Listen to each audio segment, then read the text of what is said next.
예배를 대면과 비대면으로 드리는 여러분 환영합니다. 이 시간 하나님 우리를 예배로 부르셔서 함께 하나님을 찬송하면서 나아가겠습니다.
우리를 사랑하셔서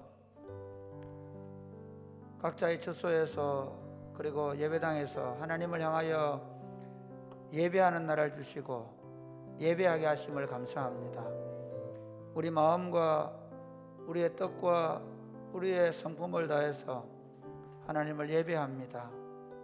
저희 가운데 오셔서 성령으로 충만케 하시고 우리의 영을, 우리의 마음을 새롭게 하여 주옵소서. 찬양하며 경배하며 나아가오니 저희가 드리는 찬양과 경배를 받으시고 찬송 가운데 거하시는 주를 우리가 풍성히 경험하게 하여 주옵소서. 예수님 이름으로 기원하옵나이다. 아멘.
십자가에 달리사 다시 사신 주 그 이름 예수 예수 그 이름 그리스도 지금도 우리 안 살아계신 주 우리가 이래 증인되었으니 예수 이름으로 선포하고 이름 예수 그 이름 예수 예수 그 이름 그리스도 십자가에 달리사 다시 사신 주 그 이름 예수 예수 그 이름 그리스도 지금도 우리 안 살아계신 주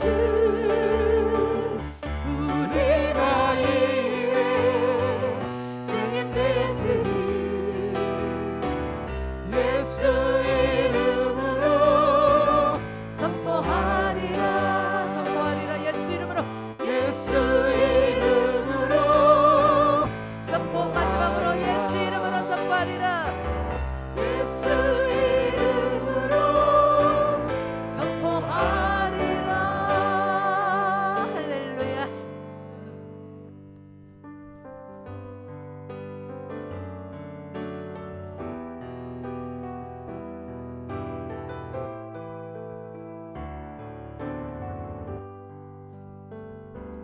주의 십자가 지고 나 그곳에 가리니 모든 땅에 기근이라도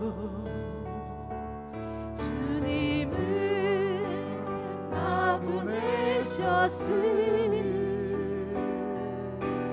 주님의 뜻 구하며 찬양하리라 주의 영광을 위해 나 그곳에 가리니 주님의 손이 보호하시네 내 삶이 나그네 삶이 주 오시길 바라며 선포하리라 주의 십자가 그 땅에 꽂으며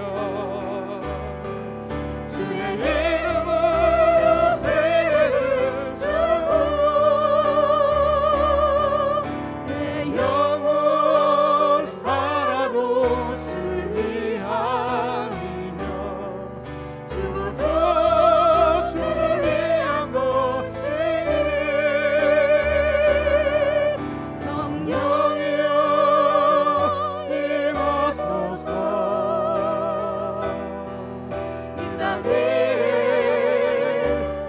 고백하십시다 주의 십자가 그 땅에 꽂으며 주의 이름으로 세례를 주고 내 영혼 살아도 주 위함이며 죽어도 주를 위한 것이니 성령이여 임하소서 이 땅 위에 임하소서 이 땅 위에 임하소서 이 땅 위에 임하소서 이 땅 위에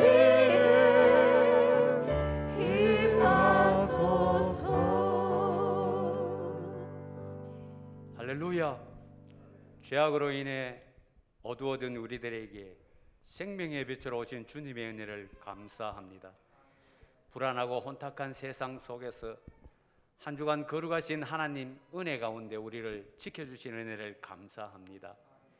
이 시간 예배당과 각자의 처소에서 영과 진리로 예배합니다. 성삼위 하나님 모든 영광을 받아 주시옵소서.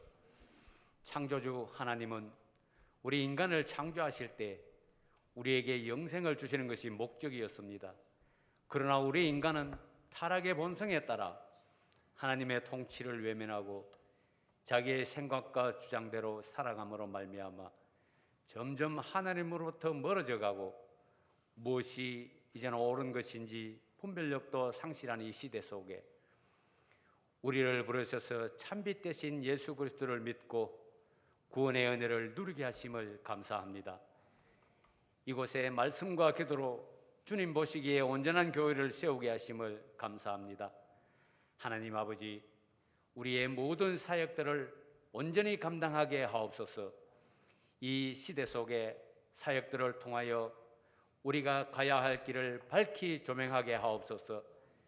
코로나 사태로 인하여 모든 교회들이 희망을 잃어가고 있습니다. 교회의 모든 사역자들에게 새롭게 사역의 길을 열어갈 수 있는 은혜를 허락하여 주시옵소서. 목사님 말씀 선포합니다. 성령으로 역사하셔서 참빛 대신 예수가 더 깊이 깨달아지게 하옵소서. 우리의 생각과 삶이 주님과 하나가 되게 하옵소서. 모든 일을 사랑으로 행하는 복된 공동체가 이웃과 함께 희망을 노래하게 하옵소서.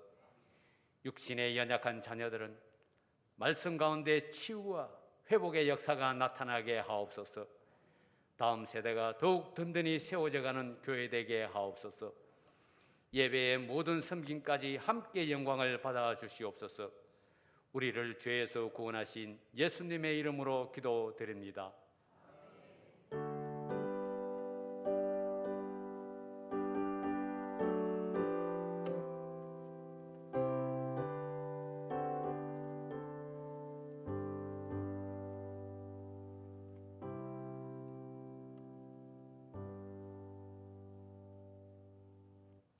사도신경으로 우리의 신앙을 고백하겠습니다.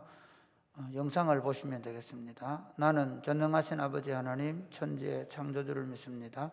나는 그의 유일하신 아들 우리 주 예수 그리스도를 믿습니다. 그는 성령으로 잉태되어 동정녀 마리아에게서 나시고 본디오 빌라도에게 고난을 받아 십자가에 못 박혀 죽으시고 장사된 지 사흘 만에 죽은 자 가운데서 다시 살아나셨으며 하늘에 오르시어 전능하신 아버지 하나님 우편에 앉아 계시다가 거기로부터 살아있는 자와 죽은 자를 심판하러 오십니다. 나는 성령을 믿으며 거룩한 공교회와 성도의 교제와 죄를 용서받는 것과 몸의 부활과 영생을 믿습니다. 아멘. 오늘 이 시간에는 우리 청년 산부에 있는 이세봄, 봄이 왔다고 이세봄 자매가 특송을 하면서 지금 그 글로벌 비전 교회에서 찬양을 같이 우리 청년들이 사역하고 있어가지고 영상으로 준비했습니다.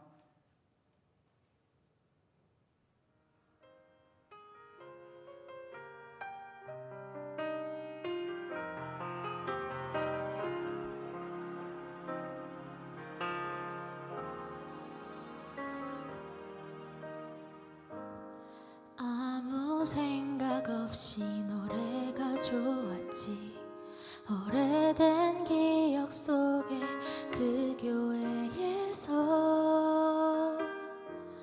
낡은 피아노 반주 불렀던 노래들 그 시작이 지금의 모습이 되어 내 삶의 전부 되어 어느 곳에서 어떠한 환경에도 이제는 주를 위해 난 노래하네. 그날 부르신 주님 사랑의 음성을 기억해 외로움에 지쳐만 가는 사람들에게 사랑을 전하라 하네.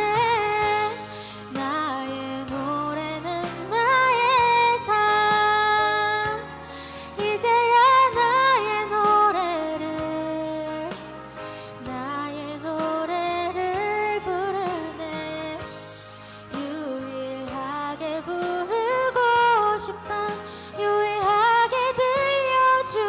싶던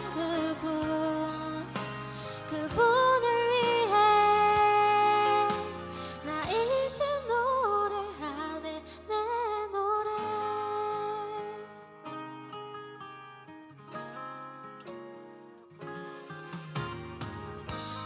어느 곳에서 어떠한 환경에도 이제는 주를 위해 난 노래하네.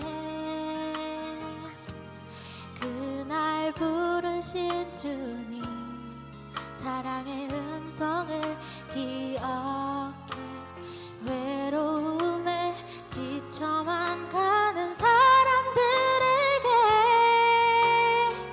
사랑을 전하라 하네. 나의 노래는 나의 삶. 이제야 나의 노래를 부르네. 유일하게 부르고 싶던, 유일하게 들려주고 싶던 그분을 위해 나 이제 노래하네 내 노래. 주님 주신 내 목소리로 그분의 사랑을 노래할 때 모든 사람들 따뜻한 주님의 사랑을 기억하면 좋겠어. 나의 노래는 나의 삶. 이제야 나의 노래를 부르네. 유일하게 부르고 싶던, 유일하게 들려주고 싶던 그분을 위해 나 이제 노래하네 내 노래.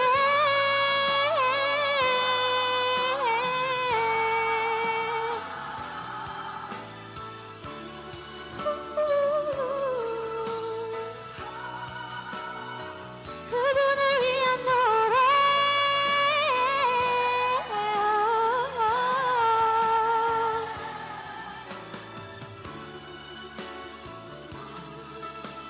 그분을 위해 나 이제 노래하네 내 노래.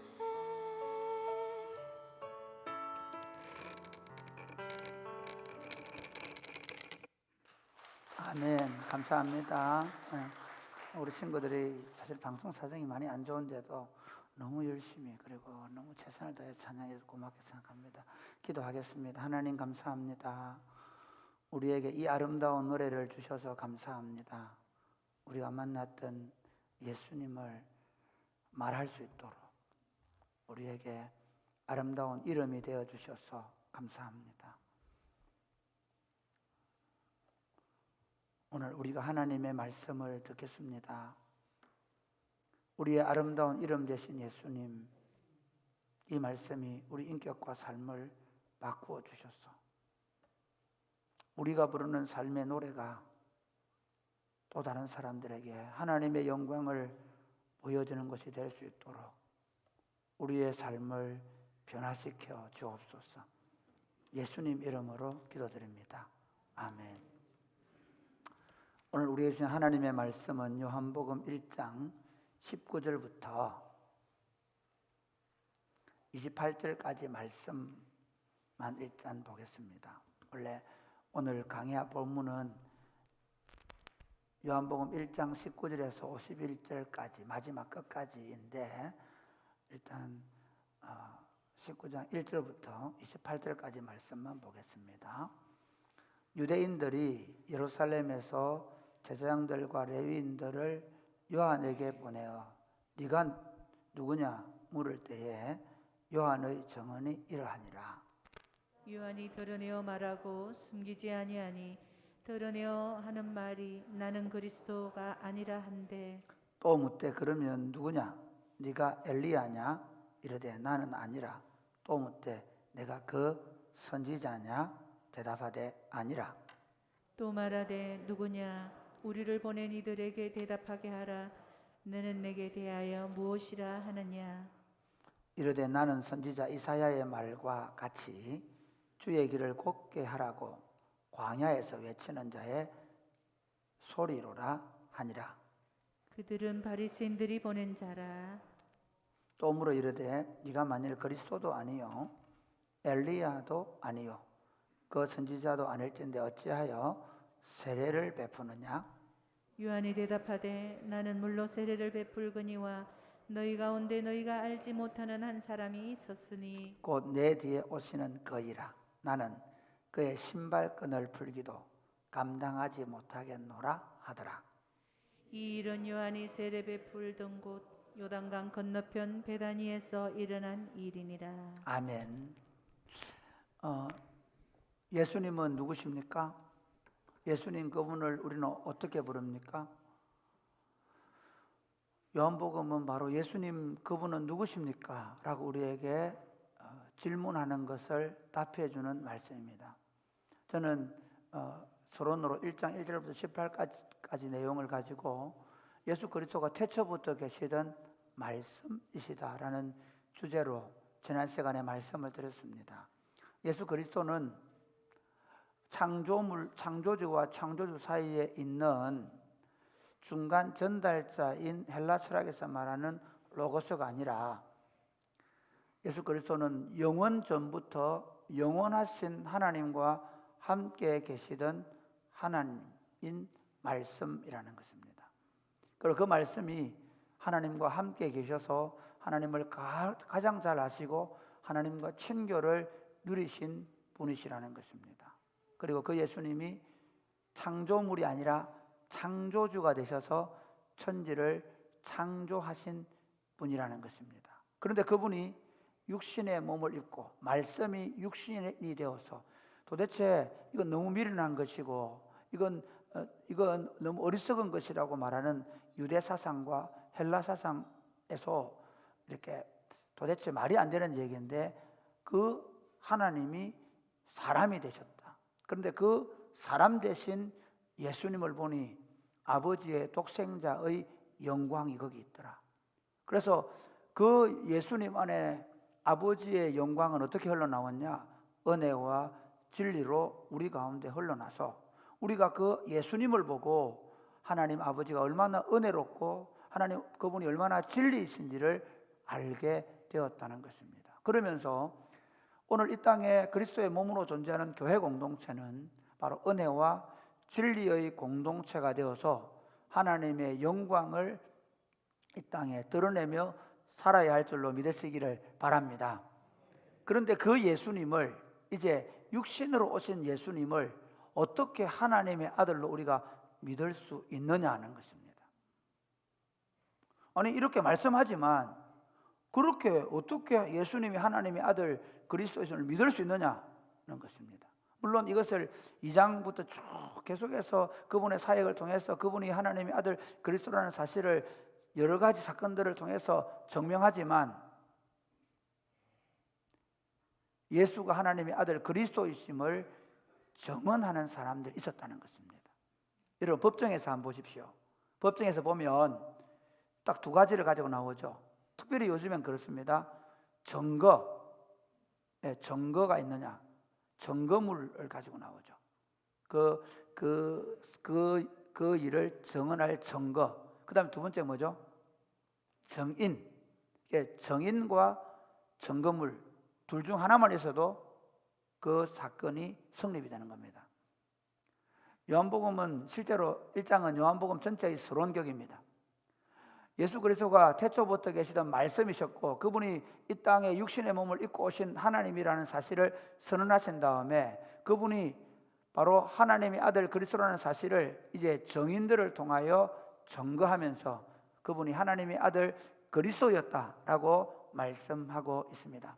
오늘 본문은 그 증인들을 세례 요한 그리고 그 세례 요한의 제자였던 안드레, 그리고 그 안드레와 함께 한 동네 살던 빌립, 그리고 그 빌립의 전도를 받았던 나다나엘, 이 네 사람의 증언을 통해서 예수가 하나님의 아들 그리스도였다라고 먼저 증언하고 있습니다. 그래서 저는 이 본문의 말씀을 가지고 하나님의 아들 그리스도이신 예수님이라는 제목으로 말씀을 전할 것입니다. 부제는 이들이 증언한 것을 통해서 하나님의 아들 그리스도를 전합시다 라고 전했습니다. 사실 지금 교회가 예수님이 하나님의 아들 그리스도라고 말하기 굉장히 전하는 것이 부적절하다라고 생각할지 모르겠지만 어느 시대나 누구든지 예수가 하나님의 아들이라고 증언하는 것을 듣기 좋아하는 시대는 없습니다. 그러므로 우리가 때를 얻든지 못 얻든지 예수가 하나님의 아들 그리스도였다는 사실을 교회가 증언하고 증거해야 한다는 것입니다. 그러면 예수님이 하나님의 아들 그리스도인 증거가 무엇인가 하는 것입니다. 예수님이 하나님의 아들 그리스도인 증거가 뭔가 하는 것입니다. 여러분 오늘 읽은 본문을 보면 이런 것입니다. 사람들이 세례 요한에게 찾아옵니다. 왜 사람들이 세례 요한에게 찾아오는가 하면요, 유대인들은 적어도 한 300년 동안 진짜 타는 목마름으로 메시아를 기다리고 있습니다. 좀 더 역사를 올라가면 700년 전에 이사야 때부터 이사야, 요엘 같은 선자들을 통해서 메시아가 오기를 예언했고 그 메시아를 기다려왔는데 바벨론 포로에서 돌아와서 새롭게 성전을 회복하고 그리고 다시 이스라엘 나라가 회복될 기미를 보이더니 점점 그것이 사라져갈 때 이스라엘 백성들의 열망이 뭔가 하면 메시아가 와야 한다는 것입니다. 요즘 여러분의 열망이 뭡니까? 마스크를 벗는 것이죠. 여러분 참 제가 정말 죄송합니다. 제가 마스크를 쓰고 설교해야 맞는데 어쩔 수 없이 원래 제가 경상도 바람이라 가지고 우리 조정희 전사님 어제 점심 먹으면서 진실을 말하더라고요. 목사님이 빨리 말하면 지금도 그 말이 무슨 말인지 못 알아듣겠대요. 그래서 제가 그랬죠. 그게 은혜라 그랬죠. 그래서 우리 19년 동안 우리 교인들이 내 설교를 듣고 지겹다고 안 하는 이유가 거기 무슨 말인지 잘 모르기 때문에. 그 두 번째 졸지 않는 이유가 있다는 거예요. 무슨 말인지 알기 위해서 귀를 조금씩 들어야 돼요. 사실 지금 우리나라 지금 올 한 해 2021년, 2020년의 소원은 뭐냐면 코로나가 빨리 끝나는 것입니다. 오늘 제가 아침에 일어나서 유튜브를 하나 봤는데 제 유튜브를 보니까 어떤 할머니 기도가 나오더라고요. 어떤 기도냐면 하나님 우리가 너무 자꾸 입에다가 자꾸 안 좋은 말을 하고 악담을 하니까 하나님 우리에게 마스크를 씌우셨습니다. 우리가 만나면 싸우니까 거리 두기를 하셨습니다. 우리가 죄를 너무 많이 지으니까 매일 손을 씻게 하셨어요. 소독을. 우리가 너무 열을 많이 받으니까 매일 일체크를 하게 하셨다는 거예요. 하나님 죄송합니다. 그리 안 할 테니 빨리 코로나를 걷어가 주시옵소서 기도하는데 여러분 기도하시기 바랍니다. 그렇게 회개하는 마음으로. 어쨌든 지금 이 2020년대를 살아가는 우리 2021년도에 넘으면서 더 간절하게 코로나가 그치기를 갈망하는 이 마음하고는 비교가 안 되는 것이 있습니다. 메시아의 도래입니다. 유대인들은 잠만 자고 일어나면 메시아가 왔는가? 우리가 요즘 자고 일어나면 코로나 환자가 몇 명인가 보지 않습니까? 언제 코로나가 그치는가 보지 않습니까? 어떻게 코로나가 그칠 것인가 관심을 갖는 그가 비교가 오는 게 잠만 자고 일어나면 메시아가 도래하는 것에 대한 것입니다. 그래서 유대인들은 막 더다가 나타나가지고 메시아다 그러면 따라갑니다. 갈릴리 유다가 나타나면 또 그 따라갑니다. 그러니까 이미 사람들은 막 메시아에 목말라 있습니다. 그런데 걸출한 인물이 나온 겁니다.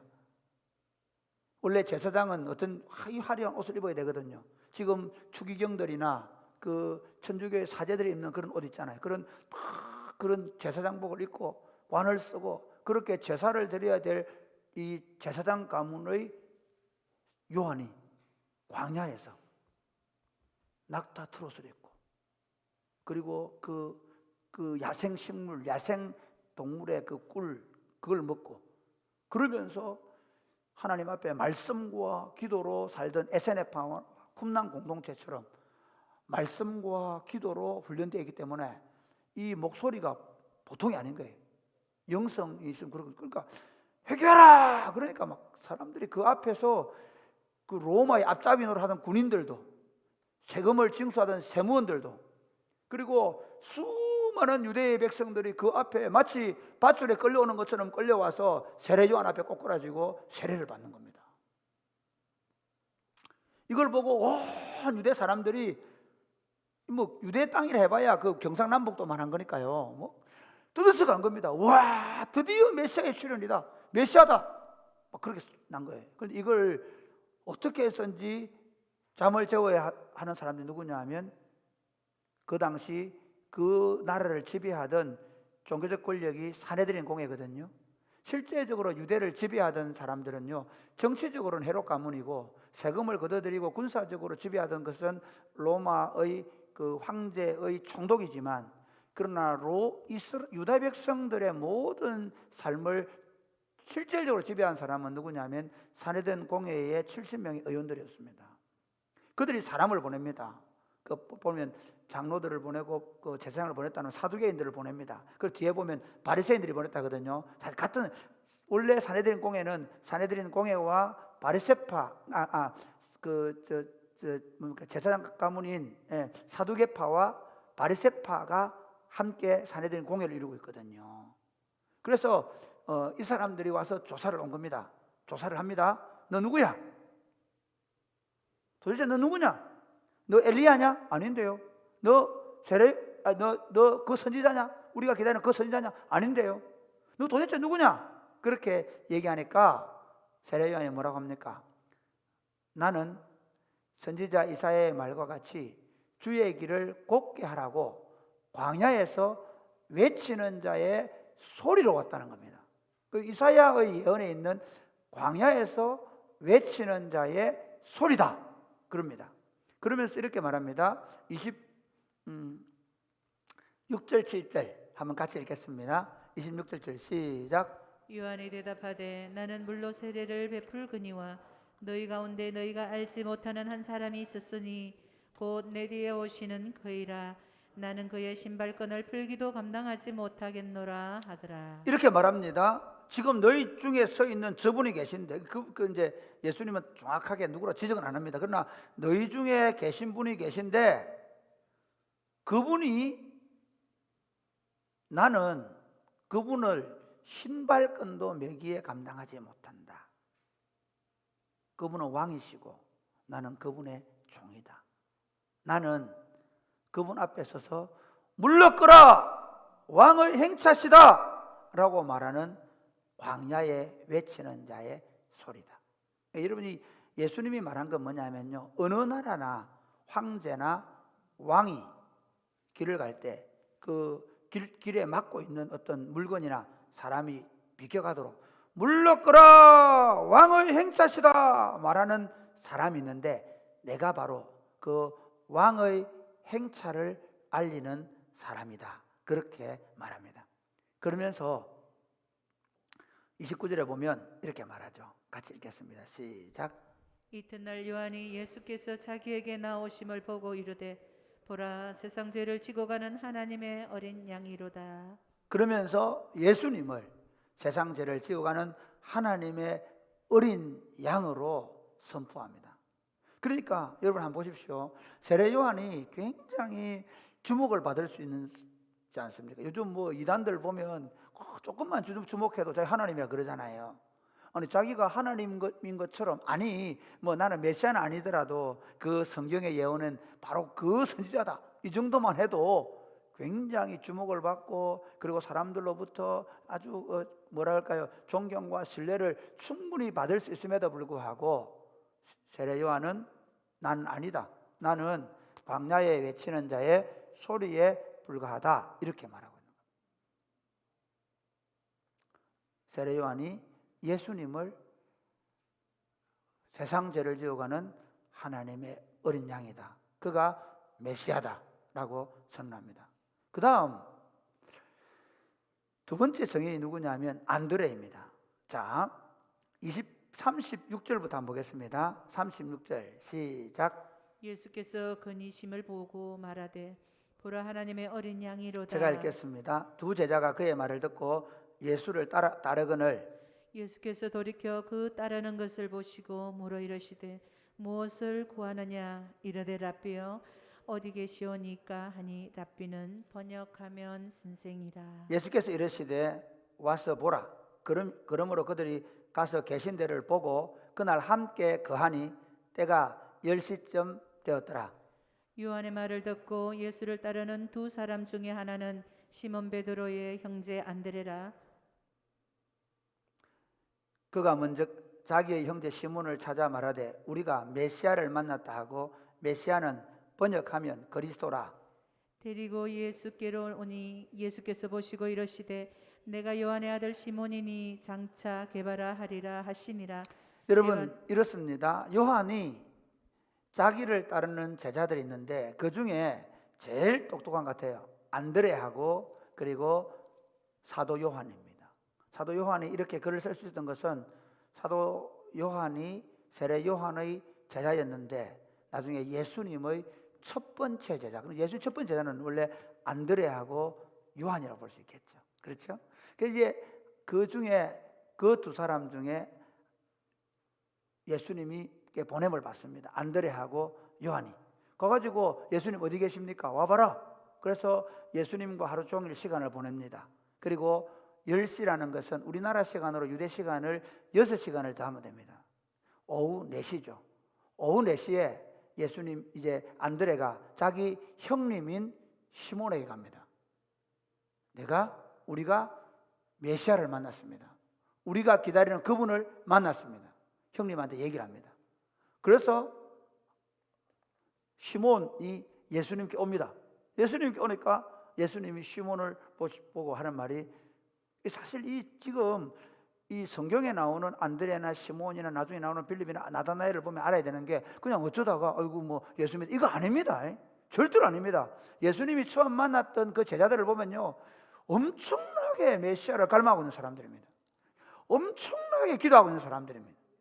기도하면서 메시아를 기다리고 있었기 때문에 딱 시몬이 오는데 보니까 너는 지금 시몬이다. 그러나 장차 네가 게바가 될 것이다. 게바라는 말은 그 당시에 예수님이 쓰던 언어가 아람어거든요. 아람어로 게바는 바위라는 뜻입니다. 그러나 성경이 기록된 책은 헬라어거든요. 그래서 번역하면 베드로라. 그러니까 헬라어로는 베드로는 바위라는 뜻입니다. 같은 말입니다. 그러니까 게바라는 아람어, 그 다음에 헬라어인 베드로가 같은 말이에요. 다시 말하면 네가 지금은 시몬이지만 네가 반석이 될 것이다. 그래서 예수님이 마태복음 16장에 가서 보면 이렇게 얘기하죠. 마태복음 16장에 뭐라고 얘기하냐면 내가 이 베드로의 신앙 고백을 들으신 다음에 내가 이 반석 위에 내 교회를 세울 것이다. 음부의 권세가 이기지 못한다. 그래서 베드로가 그 말은 베드로의 신앙 고백이라고도 볼 수 있고요. 사실은 베드로의 사역이 이제 그래서 사도행전에 보면 첫 번째 사역으로 나옵니다.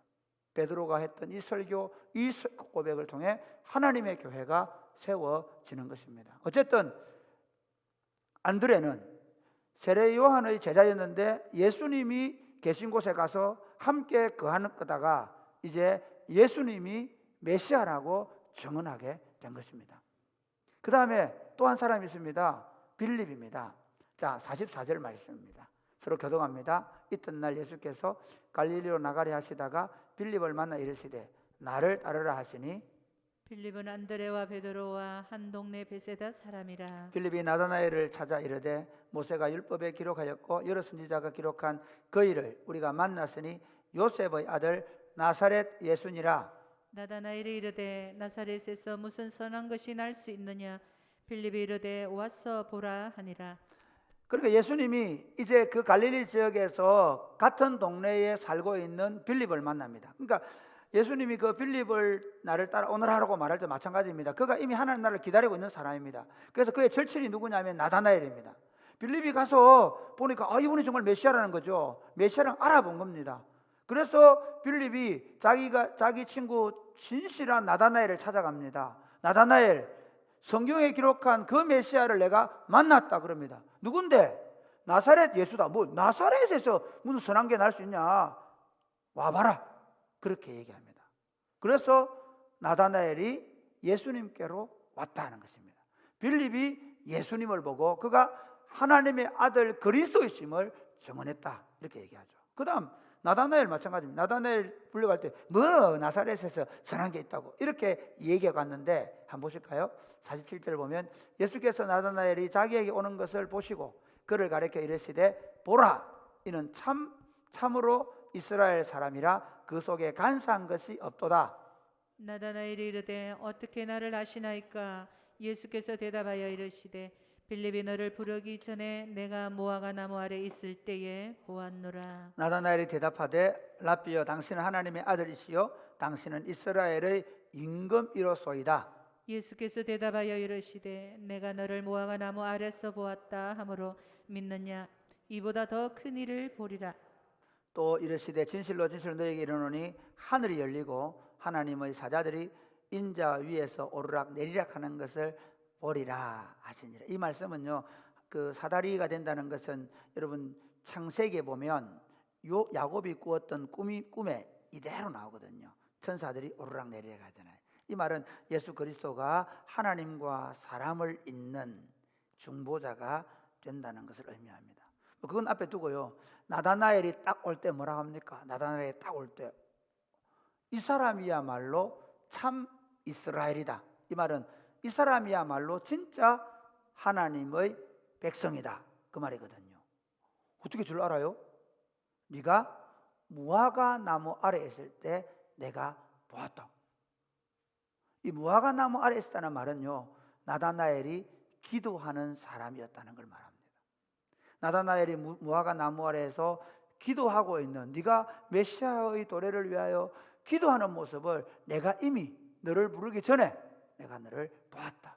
그러니까 나다나엘이 뭐라고 그러냐면 당신은 하나님의 아들이시요 당신은 이스라엘의 임금이로서. 이게 무슨 말이냐면요, 나다나엘이 메시아를 보내주십시오, 메시아가 오기를 원합니다 하고 기도하는 그 내용을 네가 무화과 나무 아래에서 내가 너를 보았다, 내가 그래서 왔다 그 말이죠. 할렐루야. 이처럼 예수님은 그냥 사람들에게 하나님의 아들 그리스도로 믿으라 하고 말하는 게 아니라 예수님을 만났던 첫 번째 사람들이 그가 그리스도시요 하나님의 아들이시라는 사실을 우리에게 증언하기 때문에 우리가 그 예수를 하나님의 아들 그리스도로 믿는 것입니다. 할렐루야. 두 번째 보면 하나님의 아들 그리스도께서 하신 일이 무엇인가? 그가 하나님의 아들 그리스도라고 하면 그는 어떤 일을 하셨는가? 물론 2장부터 그 하신 일이 쭉 나오겠지만 그의 인생에 대하여 미리 어떻게 예언하고 있는가 하는 것입니다. 사람들이 종종 보면요, 특별히 이제 불신자들, 여러분 남편들이나 또 자녀들이 나 못 믿겠다 그래. 뭐 보고 못 믿겠다는 줄 아십니까? 주로 그것이 알고 싶다. 추적 60분.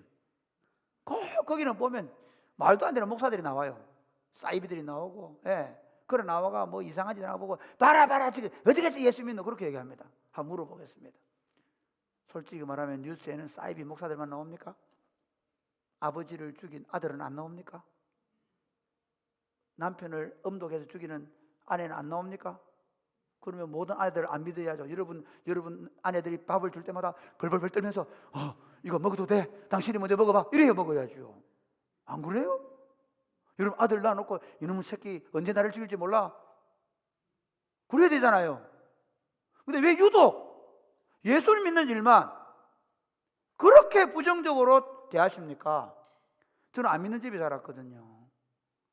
저는 어릴 때부터요, 제가 거의 할아버지 손에 이끌려서 업혀 다니면서 시제를 훈련받은 장손입니다.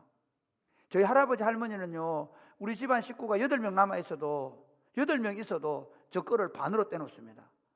죄송한데 그 당시 우리 제 위상이 어느 정도였냐? 삼촌들은 있으나 마나한 존재였습니다. 우리 삼촌들 들으면 좀 미안하게, 제가 그래 우리 담임 목사하면서도 장로님들하고 이렇게 같이 이렇게 잘 할 수 있는 건요, 제가 삼촌들을 좀 우습게 알았습니다. 실제로 우리 삼촌들이 만나면 그래, 야, 우리가 그때 니 못 때린 이유가 뭔지 아나?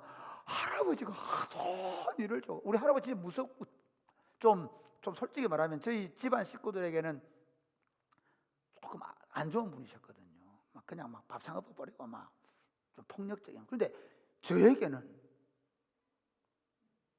무한정 좋은 분이셨어요. 그게 무슨 얘기하시면, 저는 예수님이 없다면 절대로 안 되는 거였습니다. 저는 참 효자였습니다. 제 사춘기 때 방황이 없었습니다. 정말 부모님을 위해서 열심히 공부할 생각했습니다. 근데 딱 한 가지 잘못한 게 있습니다. 예수를 믿은 겁니다. 저희 아버지가 정말 미치려고 했습니다. 그런데 제가 예수를 믿게 된 이유가 뭐냐면요, 이 성경입니다. 성경이 거짓말이 아니고 진리임이 믿어지고, 그리고 이 진리인 성경이 말하는 그리스도를 공부하면서 이분을 믿지 않을 수 없었습니다. 그래서 제가 아버지한테 편지를 쓴 게 그겁니다. 아버지가 예수 없다 그러고 예수 믿지 말라 그랬는데, 제가 이 성경을 보니까 예수님은 살아계시고 그분 하나님의 아들이시기 때문에 제가 믿지 않을 수 없다는 내용의 편지를 고등학교 1학년 때 보낸 적이 있습니다. 제가 왜 이 말씀을 드리는가 하면, 예수님을 여러분 절대로 무턱대로 믿으면 안 됩니다. 예수님에 대해서, 예수님이 하신 일이 뭔지를 더 명확하게 알아요. 그래서 제가 설교 시간마다 좀 지루하지만 성경을 또박또박 여러분이 다 알고 있는 내용을 다시 반복하면서 말하는 이유가 있습니다. 이 성경은 그냥 감으로 아는 게 아닙니다. 이 성경을 통해 그리스도가 어떤 일을 하셨는지를 보고 알아야 합니다. 여러분 한번 보실까요? 요한복음 10장 36절에 이렇게 말합니다. 예수님이 자기를 하나님의 아들이라고 말할 때 막 화를 내고 신성 모독한다는 사람들이 이렇게 얘기합니다. 제가 읽겠습니다. 교독합니다. 하물며 하나님 아버지께서 거룩하게 하사 세상에 보내신 자가 나는 하나님의 아들이라 하는 것으로 너희가 어찌 신성 모독이라 하느냐? 만일 내가 내 아버지의 일을 행하지 아니하거든 나를 믿지 말려니와. 내가 행하거든 나를 믿지 아니할지라도 그 일은 믿어라. 그러면 너희가 아버지께서 내 안에 계시고 내가 아버지 안에 있음을 깨달아 알리라 하시니. 이게 무슨 말이냐면요, 너희가 나를 하나님 아니라고 믿는 거 그거 좋다. 그러나 적어도 내가 하는 이 일이 하나님의 일인가, 하나님이 하시는 일이 아닌가 보라는 겁니다. 그리고 그 일을 보고 하나님의 아들이 아닌지 하나님의 아들인지를 너희가 믿어야 한다는 것입니다. 그렇잖아요. 우리가 그러니까 뭐 아까 말한 대로 뭐 그것이 알고 싶다 추적 60분 그런 것 보고 어떻게 그건 예수님이 한 일이 아니란 말이에요. 사람이 한 일이에요. 그리고 나쁜 목사들이 한 일이에요. 그렇잖아요. 예수님이 한 일은 성경이 말하고 있단 말입니다. 그리스도인들이 끊임없이 성경을 들고 그분이 우리에게 어떤 일을 하셨는지를 공부하셔야 된다는 거예요. 예수님이 하나님의 아들로서 우리에게 하신 일이 무엇입니까? 그분은 하나님의 백성들의 어린 양이 되어 주셨습니다. 할렐루야. 예수님은 하나님의 어린 양으로 우리의 대속물이 되어 준 줄 믿으시기를 주님의 이름으로 축복합니다. 세례 요한 했던 말을 다시 한번 보겠습니다. 29절 말씀 제가 읽겠습니다. 이튿날 요한이 예수께서 자기에게 나오심을 보고 이르되 보라 세상 죄를 지고 가는 하나님의 어린 양이로다. 36절 여러분 읽겠습니다. 예수께서 그니심을 보고 말하되 보라 하나님의 어린 양이로다. 세례요한은 계속해서 세상 죄를 지어가는 하나님의 어린 양이라고 말합니다. 예수가 누구냐? 예수가 착한 분이다, 좋은 말 했다, 그래서 예수님 말 들어보면 마음이 편안하다. 예, 그것도 틀린 말 아닙니다. 그러나 예수님의 실체가 뭐냐면요, 세상 사람들의 모든 죄를 대신 담당하고 그 죄의 값을 지불하기 위하여 속죄의 죽음을 주고 주신 하나님의 아들이십니다. 할렐루야. 여러분 이게 이 두 가지의 역사적 배경이 있는데, 하나는 뭐냐면요, 이스라엘 백성들이 애굽에서 탈출할 때 바로에게 9가지 재앙을 내립니다. 그래도 바로가 이게 노동력이요. 그 당시 노동력은 그 당시 산업의 최고거든요.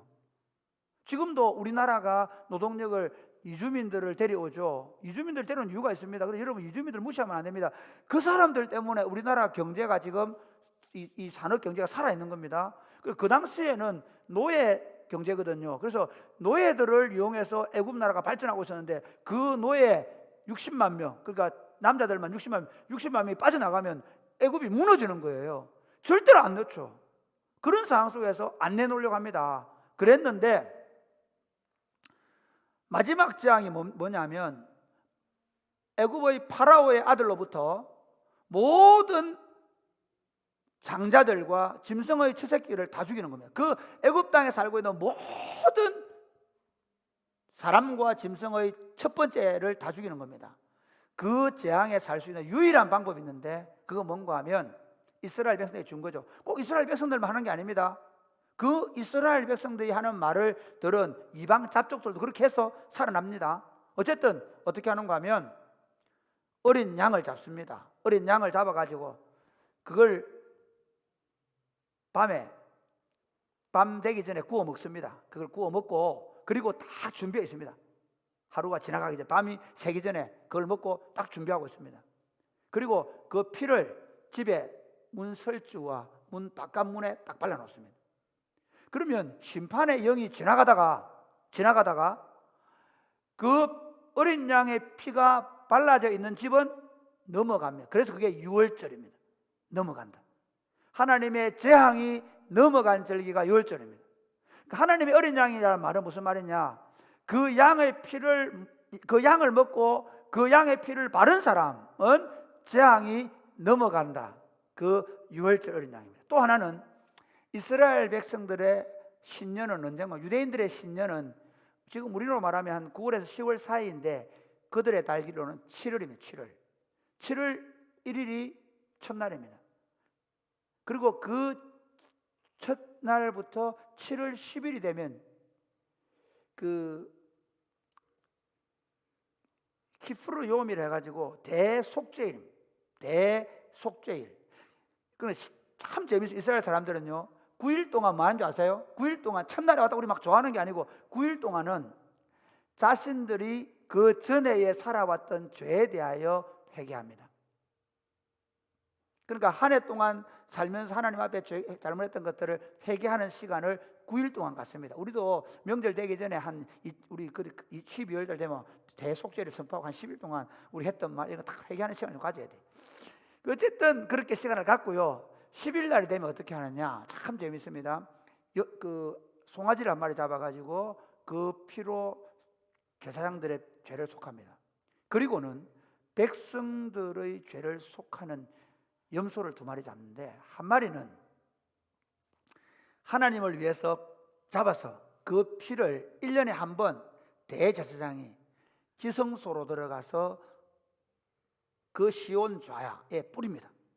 그들의 율법이 때문에 지은 율법으로 보면 다 죄인이잖아요. 그래서 그 피를 뿌립니다. 그리고 그건 여호와를 위한 염소입니다. 또 한 염소가 있는데 그건 뭐냐면 아사셀 염소입니다. 아사셀 염소는 그 대제사장이 데리고 광야로 갑니다. 저 광야, 절대로 돌아올 수 없는 곳으로 갑니다. 다시는 이쪽으로 못 돌아오게. 그래서 거기 버리고 옵니다. 그게 뭐냐면 백성들의 죄를 그 염소가 지성소에서 피를 뿌림으로 속해졌다는 사실을 보여주는 겁니다. 그 염소가 저 멀리 가서 다시는 돌아올 수 없게 되는, 죄가 다시는 돌아오지 못한다. 그게 대속죄입니다. 이걸 놓고 하나님의 어린 양이라는 상징을 쓰는 겁니다. 예수님이 누구시냐? 우리의 죄를 지시고 십자가에 죽어 주심으로 말미암아 온 인류의 죄를 대속하신 하나님의 어린 양인 줄 믿으시기를 바랍니다. 누구든지 그 예수를 우리의 대속주로 믿기만 하면, 누구든지 우리를 위하여 피 뿌려진 그 피 뿌림이 나를 위한 것인 줄을 받아들이기만 하면 우리의 죄가 똥이 서에서 먼 것처럼, 우리의 죄가 그 양털처럼 휘어진 줄 믿으시기를 주님의 이름으로 축복합니다. 그래서 그리스도인은 어떤 사람이냐면요, 바로 그 어린 양을 노래하는 사람들입니다. 그 어린 양을 예배하는 겁니다. 여러분 지금 우리 예배에 나와 있는데 이 예배는 뭐냐면요, 바로 우리의 속죄의 제물 대신 어린 양 예수 그리스도를 예배하는 것입니다. 요한계시록은 이것을 잘 보여줍니다. 요한계시록 5장 6절부터 14절 말씀을 한번 교동하면 읽어보겠습니다. 또 내가 또 보니 보좌와 내 생물과 장로들과 사이에 한 어린 양이 서 있는데 일찍이 죽임을 당한 것 같더라. 그에게 7뿔과 7눈이 있으니 이 눈은 온 땅에 보내심을 받은 하나님의 7영이더라. 그 어린 양이 나와서 보좌에 앉으신 이의 오른손에서 두루마리를 취하시니라. 조금 넘어가겠습니다. 9절 보면 그들이 새 노래를 불러 이르되 두루마리를 가지시고 그 인봉을 떼시기에 합당하시도다. 일찍이 죽임을 당하사 각 족속과 방언과 백성과 나라 가운데에서 사람들을 피로 사서 하나님께 드리시고, 할렐루야. 그 다음에 10절, 그들로 우리 하나님 앞에 나라와 제사장들을 삼으셨으니 그들이 땅에서 왕노릇하리로다. 지금 그 어린 양이 우리를 피로 싸서 우리들의 왕이 되셔서 우리의 예배를 받고 계심을 믿으시기를 주님의 이름으로 축복합니다. 예수 그리스도는 우리를 위한 왕으로 오셔서 대속의 죽음을 죽으심으로 말미암아 그를 대속물로 받아들이는 모든 사람을 죄에서 해방시켜서 그의 백성, 어린 양의 백성으로 삼으시고 그들로 하여금 진정한 자유와 해방 가운데서 하나님을 예배하게 하시고 장차 올 나라에서 그 하나님과 함께 왕노릇하게 될 줄 믿으시기를 주님의 이름으로 축복합니다. 예수 그리스도가 하나님의 아들 그리스도로서 무슨 일을 하십니까? 두 번째 보면 성령으로 세례를 주십니다.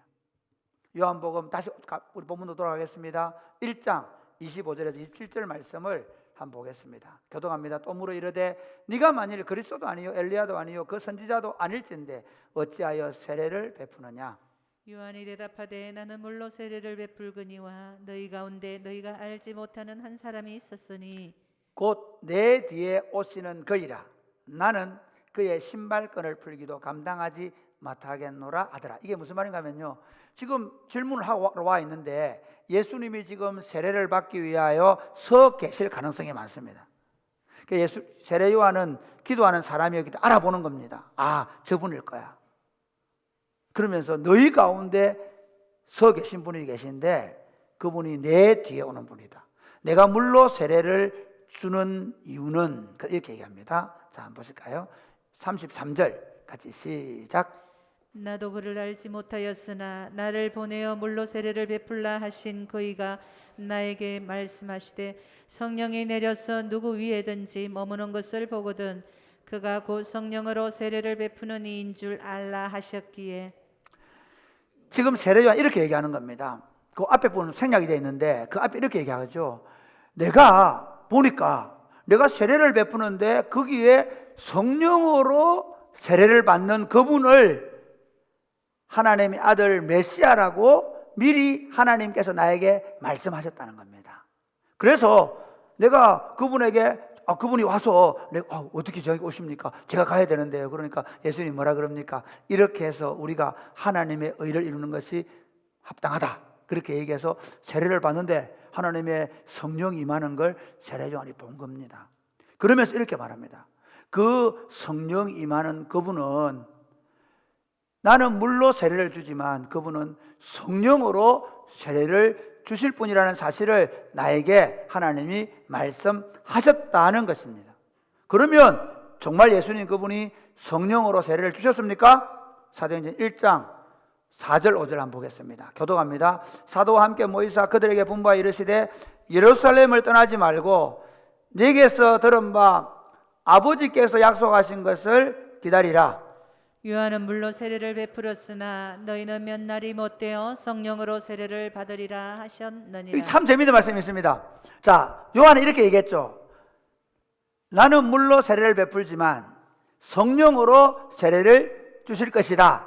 그분이 메시아다 이렇게 했거든요. 근데 예수님이 이렇게 얘기합니다. 이제 나는 요한은 물로 세례를 베풀었으나 너희는 맨날이 못되어 성령으로 세례를 받을 것이다. 내가 너희에게 성령으로 세례를 주겠다라고 예수님이 말씀하시고 하늘로 올라가신 다음에 10일 뒤에 이런 일이 일어납니다.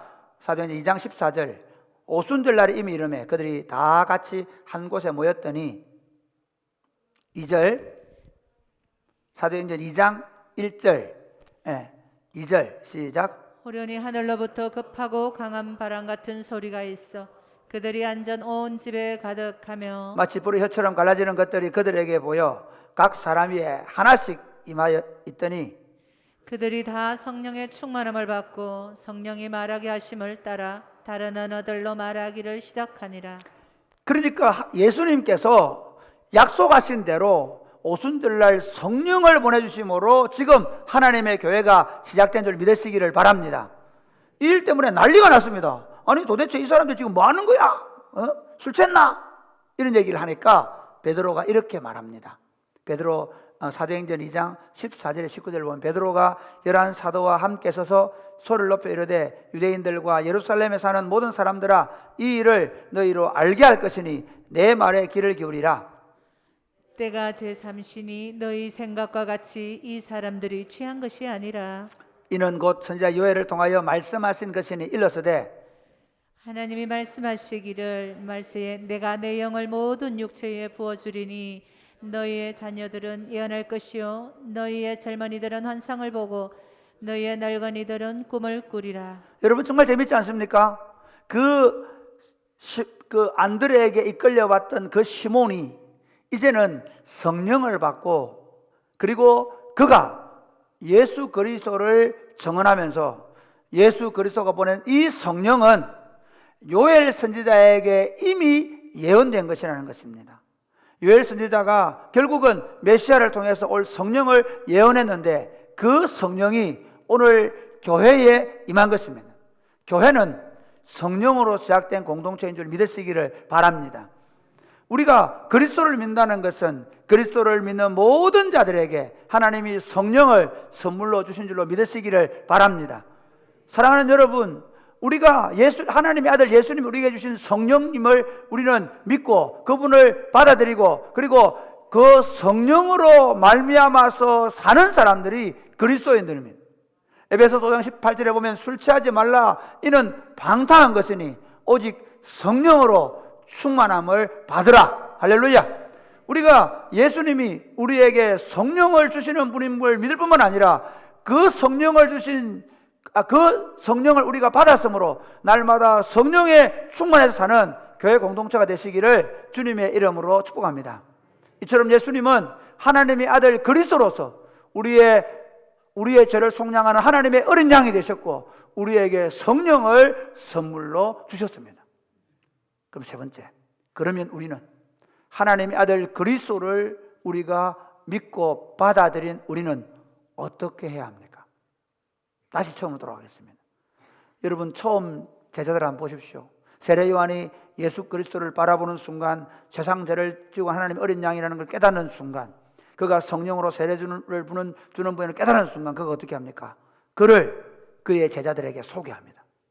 심지어 그의 제자들을 예수님의 제자로 보냅니다. 마찬가지로 안드레도 보냄을 받고 그가 예수님과 함께 있다가 예수님을 만나는 순간 예수님을 하나님의 아들 그리스도로 만나는 순간 그는 바로 오후 4시인데 바로 달려가서 해가 질 무렵에 자기 형님을 데리고 예수님께로 오는 것입니다. 그 다음 날 빌립도 예수님을 만나지 말자 예수님을 메시아를 간절히 기다리고 있는 나다나엘에게 가서 예수가 그리스도이심을 증언하고 그리고 그를 데려옵니다. 그 사람들이 이제 역사 속에 보면 그 베드로가 오늘 말씀드린 대로 그 베드로가 이제 사도행전에 나타나서 예수가 그리스도이심을 증언하고 그들은 자신의 생명을 들여서 예수가 그리스도이심을 증언했습니다. 여러분, 예수님이 하나님의 아들 그리스도이심을 믿습니까? 예수님이 하나님의 아들 그리스도라고 한다면 예수님이 우리에게 영생을 주는 분이라는 사실을 믿습니까? 여러분은 그 영생을 누리고 계십니까? 그 영생은 영원히 산다는 개념 정도가 아니라 하나님과 사랑의 관계를 누리고 그 사랑의 관계의 누림을 가지고 부부와 가족들과 함께 그 사랑의 관계를 누리고 교회 공동체가 그 사랑의 관계를 누리고 그 사랑의 관계를 이웃들과 함께 누리고 계십니까? 그러나 여러분이 만난 예수 그리스도를 알지 못해서 죄와 사망의 그늘 가운데서 어두움으로 멸망의 길을 걷고 있는 인생들이 얼마나 많은지 모릅니다. 여러분이 사랑하는 사람, 여러분이 그리스도를 만나야 되겠다고 생각하는 사람, 그들에게 담대하게 그리스도를 욕하고 예수 믿는 사람들을 비난하는 이 시대 속에서도 여전히 그렇지 않다. 내가 그리스도를 만났다. 그분만이 진리요 그분만이 빛이시다. 정언하는 저와 여러분 될 수 있게 되기를 주 예수님의 이름으로 축복합니다. 아멘. 찬양하겠습니다. 찬송가 134장 나 어느 날 꿈속을 헤매며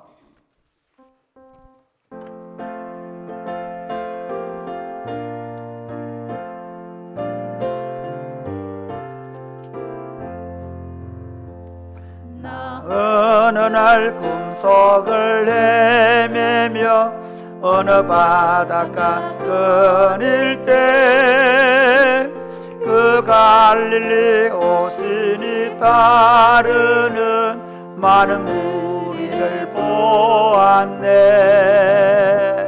나 그때에 확실히 맹인이 눈을 뜨는 것 보았네. 그 갈릴리 오신이 능력이 나를 놀라게 하였네. 내가 영원히 사모한 주님 참 사랑과 은혜 넘쳐 나 배였고 그 후로부터 내 구주로 섬겼네. 그 사랑의 눈빛과 음성을 나는 잊을 수 없겠네. 그 갈릴리 오시니 이 죄인을 향하여 못자국 난 그 손과 옆구리 보이시면서 하신 말 내 죄 나의 죄짐이 풀렸네. 내가 영원히 사모한 주님 참 사랑과 은혜 넘쳐 나 배웠고 그 후로부터 내 구주로 섬겼네. 사나운 바다를 향하여 잔잔하라고 명했네. 그 파도가 주 말씀 따라서 아주 잔잔케 되었네. 그 잔잔한 바다의 평온함 나의 마음속에 남아서 그 갈릴리 오시니 의지할 참된 믿음이 되었네. 내가 영원히 사모할 주님 참 사랑과 은혜 넘쳐 나 배웠고 그 후로부터 내 구주로 섬겼네. 일어나실까요? 이 세상에 무거운 짐진 자 모두 주 앞에 나오라. 은혜를 받아서 마음의 평안을 얻으라. 주께서 명하신 복음을 힘써 전하며 살동안 그 갈릴리 오시니 내 맘에 항상 계시기 원하네. 내가 영원히 사모할 주님 참 사랑과 은혜 넘쳐 나 배웠고 그 후로부터 내 구주로 섬겼네. 아멘. 사랑하는 여러분, 그렇습니다. 예수 그리스도는 하나님의 아들이십니다.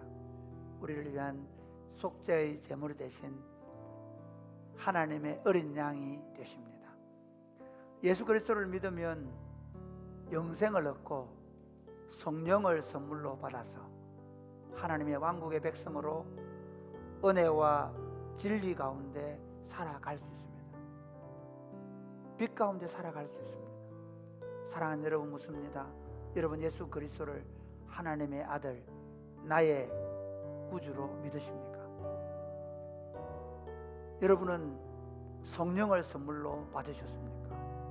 그리고 매일같이 그 성령을 충만하게 경험하고 계십니까? 만약에 그렇지 않다면 예수 그리스도가 내 인생의 구주와 주이실 뿐만 아니라 날마다 하나님 나에게 성령으로 충만케 하여 주옵소서. 여전히 우리 주변에는 수많은 사람들이 죄와 사망 가운데서 죽어가고 있습니다. 예수 그리스도의 복음을 전해서 이 생명의 복음을 가지고 사람들을 건져내게 하여 주옵소서. 기도하겠습니다. 하나님 아버지, 감사합니다. 우리를 사랑해 주시고 우리를 예수 그리스도 안에 부르셔서 감사합니다. 우리에게 이 복음을 들려주셨사오니 이 복음을 우리가 믿고 이 복음 안에 살면서 이 복음을 전하며 살게 하여 주옵소서. 우리로 하여금 그리스도의 대속의 은혜로 말미암아 하나님의 자녀가 되게 해주셨사오니 어린 양의 백성이 되어 날마다 성령에 충만하여 또 다른 사람들에게 예수의 복음을 전하며 살아갈 수 있도록 주님 역사하여 주시옵소서. 사랑하는 주님, 우리를 사랑해 주셔서 하나님의 어린 양으로 이 땅에 오셔서 우리 죄를 위하여 속죄의 양이 되어 주시고 예수를 믿는 우리 모두를 하나님의 자녀가 되게 하시고 어린 양의 백성이 되게 하셔서 그 나라를 유업으로 받게 하심을 감사합니다. 성령을 선물로 주셔서 그 나라를 이 땅에서 누리며 빛 가운데 살아가게 하심을 감사합니다. 사랑하는 주님, 날마다 성령으로 충만케 하여 주시옵소서.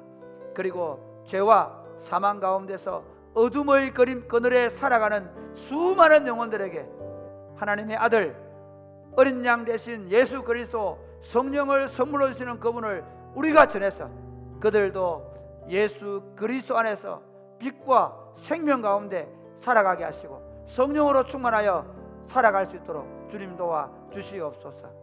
사랑하는 마음으로, 감사하는 마음으로 주님 앞에 헌금을 올려드립니다.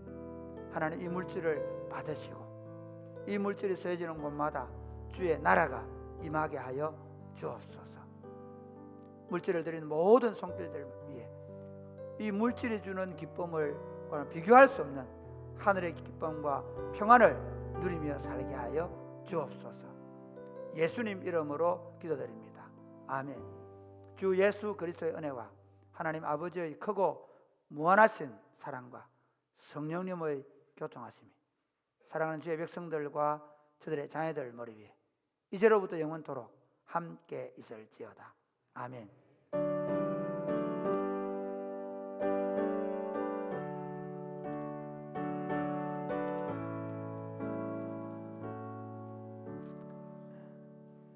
예배를 마쳤으면 제가 광고의 말씀 하나 드리겠습니다. 매년 3월이 되면 우리는 학사관을 위한 사랑의 헌금을 하고 있습니다. 이미 은퇴하시는 우리 장로님들이 또 은퇴하시고 나서도 이후에 헌금을 해주셔서 학사관을 마련하고 또 전세를 해서 지금 한 30 명이 넘는 친구들이 학사관에서 공동체를 이루고 살고 있습니다. 그런데 매년 이 학사관에 들어가는 또 1년마다 임대하는 비용이 한 1,600만 원 정도 발생합니다. 그래서 매년 헌금을 해주시는 분들이 계신데 성도들이 조금씩만 더 보태주시면 우리 아이들이 요즘에는 등록금 없어서 학교 못 다니는 없거든요. 그런데 주거할 집, 생활할 곳이 필요해서 헌금하는 거니까 많이 액수 안 해도 됩니다.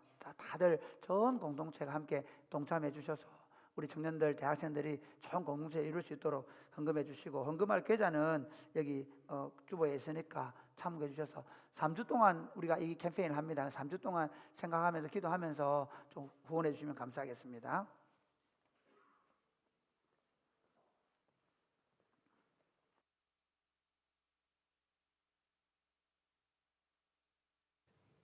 오늘 사랑이 꽃피는 교회에 오신 여러분들을 환영합니다.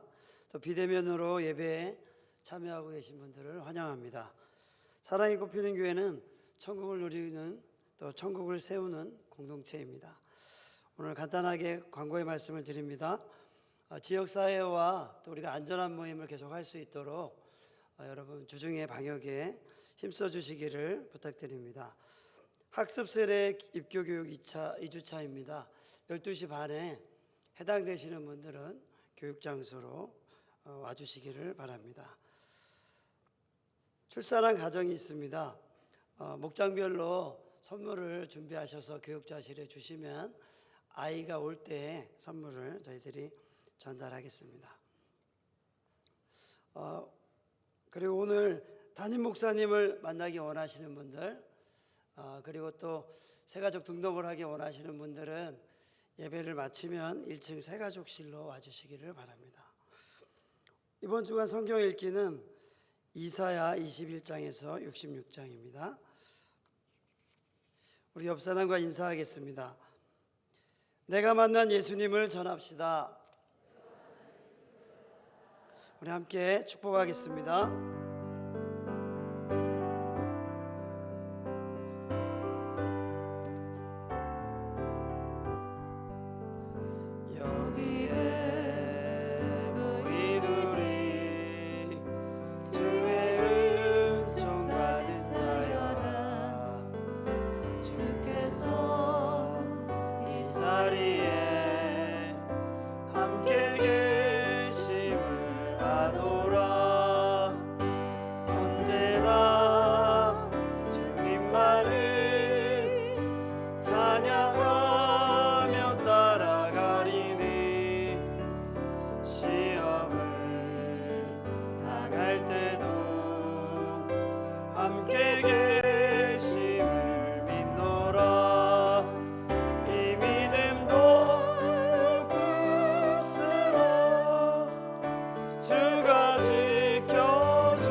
안녕히 돌아가시기 바랍니다.